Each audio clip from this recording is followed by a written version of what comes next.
आज ज्योतिष पीठ के शंकराचार्य स्वामी अविमुक्तेश्वरानंद ने सबको चौंका दिया। शंकराचार्य ने उद्धव ठाकरे और मां विकास आघाड़ी के नेताओं को जोर का झटका दिया।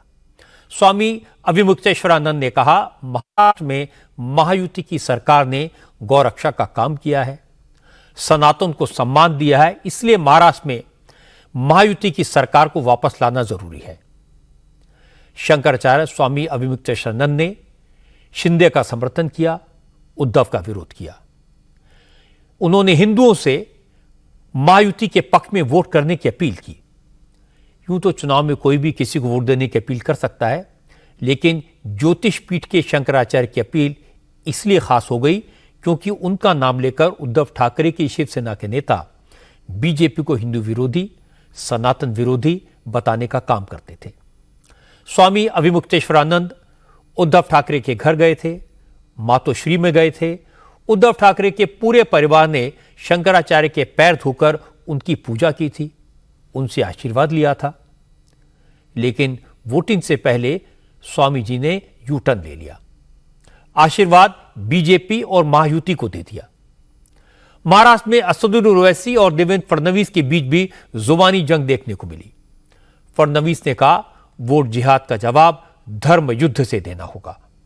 जवाब में ओवैसी ने कहा, फडणवीस अपने काम बता नहीं सकते, इसलिए सिर्फ हिंदुओं को भड़काने के लिए वोट जिहाद और धर्म युद्ध की बातें कर रहे हैं और चुनाव आयोग खामोशी से तमाशा देख रहा है। चुनाव में हिंदू मुसलमान के मुद्दे पर आज मल्लिकार्जुन खड़गे और योगी आदित्यनाथ के बीच भी तकरार देखने को मिली। खड़गे ने योगी पर हमला किया, कहा अगर योगी को बटेंगे तो कटेंगे जैसे नारे लगाने हैं तो भगवा चोला उतार देना चाहिए। जवाब में योगी ने कहा, कांग्रेस को उनकी बात बुरी लगेगी ही, क्योंकि कांग्रेस ने अब तक लोगों को बांटकर राज किया है। अब सवाल है, क्या महाराष्ट्र और झारखंड के चुनाव में अब हिंदू मुस्लिम का एजेंडा हावी हो गया है? क्या इंडिया अलायंस बीजेपी की पिच पर खेलने को मजबूर हो गया है? इस पर चर्चा करेंगे आज की बात में, लेकिन पहले आपको सुनवाता हूं ज्योतिष पीठ के शंकराचार्य ने महाराष्ट्र की जनता से क्या कहा। ज्योतिष पीठ के शंकराचार्य स्वामी अविमुक्तेश्वरानंद सरस्वती ने महाराष्ट्र के चुनाव में बीजेपी, शिंदे की शिवसेना और अजीत पवार के महायुति को समर्थन देने की अपील की है। अविमुक्तेश्वरानंद ने कहा है कि महायुति की सरकार ने गौ माता को महाराष्ट्र की राज्य माता का दर्जा दिया है। यह गौ माता के प्रति सम्मान को बढ़ाने वाली बात है, हिंदू धर्म के समर्थन वाला फैसला है। इसीलिए वो महाराष्ट्र के सभी हिंदुओं से अपील करते हैं कि वो इस बार के चुनाव में महायुति को समर्थन दें, एक बार फिर से हिंदुओं के हित काम करने वाली सरकार बनाएं। जो गाय के लिए खड़ा है, अगर उसके लिए हम नहीं प्रशंसा करेंगे, उसके लिए अगर हम अनुरोध नहीं करेंगे लोगों से, तो किसके लिए करेंगे? और हिंदू जात से हम कहना चाहते हैं, जो भी हिंदू महाराष्ट्र में है, विधानसभा का चुनाव आया है, जिन लोगों ने गौ माता को राज्य माता का दर्जा दिया है, उन्होंने शिवाजी महाराज वाला काम किया है। शिवाजी महाराज ने गौ रक्षा की थी, इसीलिए शिवाजी महाराज की पदवी थी गौ ब्राह्मण हिंदू प्रतिपालक, ये उनको पदवी मिली थी। उसमें से गौ पालक तो कर ही दिया, गौ माता के सम्मान को इन्होंने बढ़ा दिया। अगर इस सरकार को आप दोबारा नहीं रिपीट करोगे तो पछताना पड़ेगा। इसलिए महाराष्ट्र के हर हिंदू से हम कहना चाहते हैं कि इस सरकार को फिर से मौका दे और ये सरकार आपके कल्याण का कार्य और आगे बढ़े। हमारा किसी पार्टी विशेष से कोई लेना देना नहीं, अच्छा काम जो करे उसके लिए हम खड़े हैं। एकनाथ शिंदे, देवेंद्र फडणवीस और अजीत पवार की सरकार के सपोर्ट में यह बयान देने के बाद शंकराचार्य वाराणसी पहुंचे और वाराणसी में भी उन्होंने यही बात दोहराई। कहा कि साधु संत न जाने कितने सालों से गायों की रक्षा के लिए गुहार लगा रहे थे, लेकिन अब तक सुनवाई नहीं हुई थी। शंकराचार्य ने कहा, जिस तरह शिवाजी महाराज थे उसी तरह अब महाराष्ट्र में एकनाथ शिंदे आए हैं, जिन्होंने संतों की गुहार सुनी, गायों की रक्षा के लिए कदम उठाया, इसलिए वो महायुति की सरकार को वोट देने की अपील कर रहे हैं। महाराष्ट्र के चुनाव में बीजेपी का एक विज्ञापन भी बड़ा मुद्दा बन गया। बीजेपी ने आज महाराष्ट्र के सारे अखबारों में फ्रंट पेज का एक इश्तहार दिया, जिसमें प्रधानमंत्री मोदी का नारा एक है तो सेफ है लिखा हुआ है। इस विज्ञापन में एकता दिखाने के प्रतीक के तौर पर समाज के अलग अलग वर्गों की टोपियों की तस्वीर इस्तेमाल की गई है, लेकिन इसमें मुस्लिमों की जालीदार टोपी गायब है। इसको महाविकास अघाड़ी के नेताओं ने इशू बनाया। संजय राउत ने कहा, मोदी इस्लामिक देशों में जाते हैं तो वहां की टोपी पहनने में उन्हें एतराज नहीं होता, लेकिन अपने देश के मुसलमानों को साथ लेने में उन्हें दिक्कत होती है। राउत ने कहा कि बीजेपी के पास सिर्फ एक ही टोपी है और वो है आरएसएस की काली टोपी, बाकी सब भाड़े का माल है। देखिए, उनके पास एक भी टोपी नहीं है। उनके पास सिर्फ एक ब्लैक टोपी आरएसएस की, बाकी सब भाड़े की टोपी। बाकी सब भाड़े की टोपी है उनके पास, खुद की टोपी कुछ भी नहीं है। और ये टोपी की राजनीति बंद करो। जो मुसलमानों की टोपी आप बता रहे हो ना, वो मोदी जी पहनते हैं विदेश में जाकर, जब इस्लामिक कंट्री में जाते हैं ना, Dubai, Kuwait, Bahrain, Saudi Arabia, Sharjah, ऐसे देशों में जाते हैं तो वहां की टोपी पहन ले। वक्फ बिल को लेकर पूरे देश में बीजेपी के खिलाफ माहौल बनाया जा रहा है। जगह जगह मौलाना और मुस्लिम संगठनों के नेता कॉन्फ्रेंसेस कर रहे हैं। वक्फ बिल को लेकर मुसलमानों की प्रॉपर्टी हड़पने की बीजेपी की साजिश बता रहे हैं। मुस्लिम संगठनों ने 24 नवंबर को दिल्ली चलो की कॉल भी दी है। जयपुर में ताफुज़ औकाफ कॉन्फ्रेंस आयोजित की गई। इसमें देश भर से उलेमा, मुफ्ती, मौलवी और मुस्लिम नेता पहुंचे।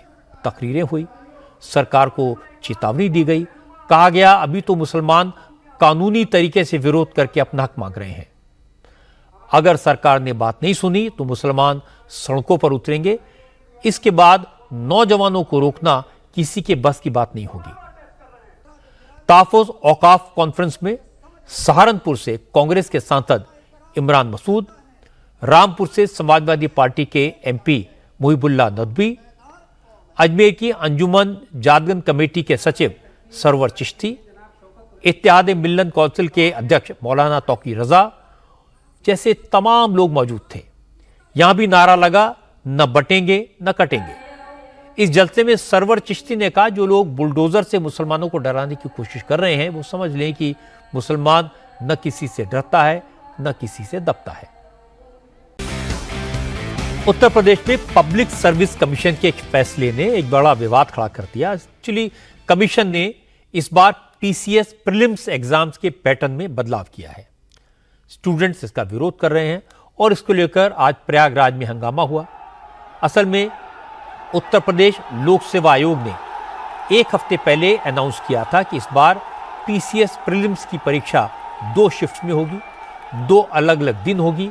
समीक्षा अधिकारी और सहायक समीक्षा अधिकारी का प्रीलिम्स एग्जाम भी 2 दिनों में होगा।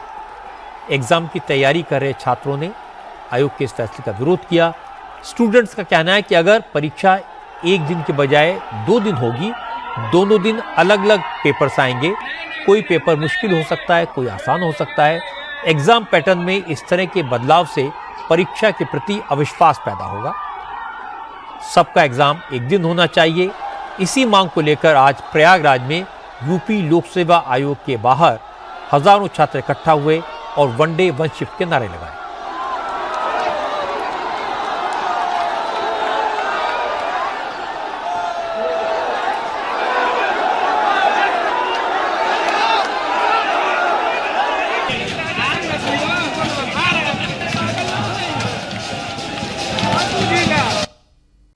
जस्टिस संजीव खन्ना ने आज चीफ जस्टिस ऑफ इंडिया के पद की शपथ ली।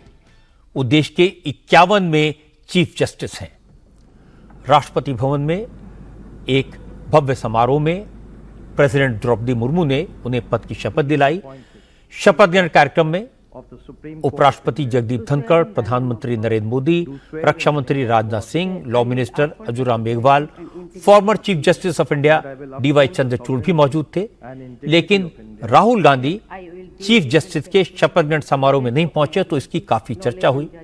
कहा गया कि नेता विपक्ष के तौर पर उन्हें न्योता भेजा गया था।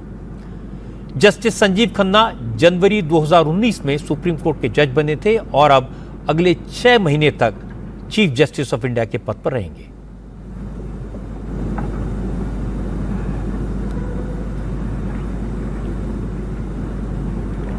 Been appointed Chief Justice of the Supreme Court of India, to swear in the name of God do swear in the name of God that I will uphold the sovereignty and integrity of India, that I will uphold the sovereignty and integrity of India, that I will duly and faithfully and to the best of my ability, knowledge and judgment that I will duly and faithfully